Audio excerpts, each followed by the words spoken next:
नमस्कार दोस्तों, मेरा नाम है जितेंद्र सिंह और मैं आपके लिए लाता रहता हूँ कुछ दिल दहला देने वाली रहस्यमय भूतिया कहानियाँ।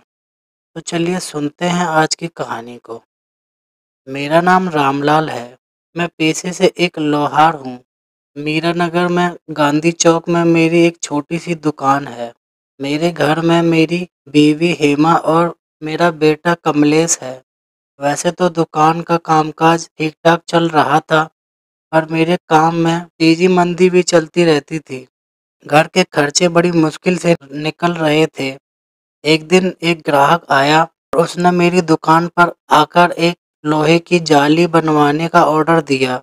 मुझे पक्का याद है कि उसने एडवांस में 500 रुपये दिए थे, पर जब वह तैयार हो चुकी जाली लेने आया तो वह जिद करने लगा कि उसने 1000 रुपये एडवांस दिया था। इसी बात पर मेरी और उसकी हाथापाई हो गई और मैंने गुस्से में उसके सिर पर लोहे का पाइप मार दिया। इस कांड की वजह से मुझे 2 साल की जेल हो गई। वैसे तो मैं आज जेल से रिहा हो चुका हूँ, पर जेल की कड़वी यादें आज भी मुझे बहुत डराती हैं। जेल के अंदर मुझे सी बैरक में रखा था। मेरा कैदी नंबर 16 था। एक रात जब मैं सोया हुआ था तो मैंने किसी औरत के हंसने की आवाज़ सुनी।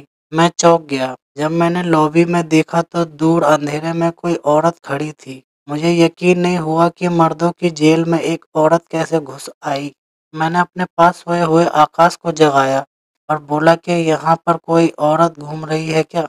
आकाश बोला कि तेरा दिमाग हट गया है क्या? ये मर्दों की जेल है, यहाँ कोई औरत अंदर नहीं आ सकती। इतना बोलकर वह फिर से सो गया। मैंने फिर से सरियों के बाहर झांका तो पता चला कि वह औरत अब भी वहीं लॉबी में खड़ी थी। मुझसे रहा नहीं गया तो मैंने उसकी ओर पानी का गिलास फेंका। मेरी इस हरकत से उसने मेरी ओर देखा और अंधेरे से उजाले में आने लगी। वह एक सजी धजी जवान औरत थी। वह हमारे जेल के पास आकर रुक गई। मैं डर के मारे थोड़ा पीछे हट गया। तभी उसने हमारे सेल के ताले पर नजर डाली। पलक झपकते ही ताला खुलकर नीचे गिर गया और दरवाजा भी खुल गया। यह सब देखकर मेरे तो रोंगटे खड़े हो गए। उसके बाद उसने मेरी ओर नजर घुमाई।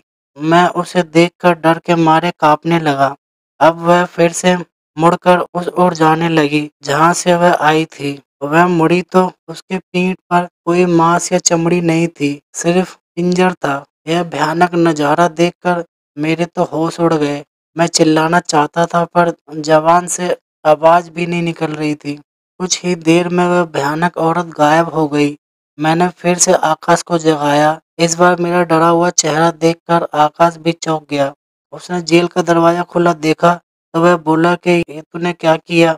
हम पर जेल से भागने का आरोप लगेगा। हम दोनों ने मिलकर सेल का दरवाजा बंद किया और खुला हुआ ताला लटका दिया। सुबह जब हमें गार्ड बाहर निकालने आया तो उसने हमारे सेल पर ताला खुला पाया। उसने फौरन जेल साहब को बुलाया। हमें तो लगा कि गए काम से एक और मुकदमा झेलना पड़ेगा। जेलर के आते ही हमने उनके पैर पकड़ लिए और हम गिड़गिड़ाने लगे। हमने कुछ भी नहीं किया और कुछ देर बाद जेलर बोला कि शांत हो जाओ। मुझे पता है कि ताला तुम दोनों ने नहीं तोड़ा। मुझे पता है कि हमारे जेल में एक खतरनाक चुड़ैल घूमती है। कई कैदी उसके खौफ से बीमार भी पड़ जाते हैं। अगर उस चुड़ैल को गुस्सा ना दिलाया जाए तो वह इधर उधर घूमकर वापस चली जाती है। तुम दोनों ने कुछ किया तो नहीं? मैंने फौरन कबूल किया कि वह कौन है। यह जानने के लिए मैंने उसकी ओर एक खाली गिलास फेंका था। फिर वह मेरे सेल की ओर आई और उसी ने पता नहीं क्या करके ताला खोल डाला था। जेलर ने कहा कि यह अच्छा नहीं हुआ, अब तुम्हें सावधान रहना होगा। वह किसी भी वक्त तुम पर हमला कर सकती है। उसी दिन जेलर ने मुझे सी बैरक से निकालकर बी बैरक में शिफ्ट कर दिया। उस दिन के बाद हर रात मुझे पायल की खनक सुनाई देती है। कभी कभी वह भयानक चुड़ैल मुझे सेल के अंदर भी दिखाई देती है। नींद में भी मुझे उसके सपने आने लगे। कभी कभी तो ऐसा लगता है कि वह मेरी छाती पर आकर बैठी है। ऐसे ही दिन पर दिन मेरा डर बढ़ने लगा और मैं बेवजह बीमार रहने लगा। अभी मेरी 1 साल की सज़ा खत्म होने में 3 महीने बाकी थे। तभी मेरी हालत को ध्यान में रखते हुए मुझे बाकी की सज़ा से मुक्ति दे दी गई और मैं घर लौट आया। घर आकर मुझे लगा कि बला टल गई, पर ऐसा नहीं था। अभी कुछ दिनों पहले ही मैंने उस खौफनाक चुड़ैल को मेरी बीवी हेमा के पीछे खड़े हुए देखा था।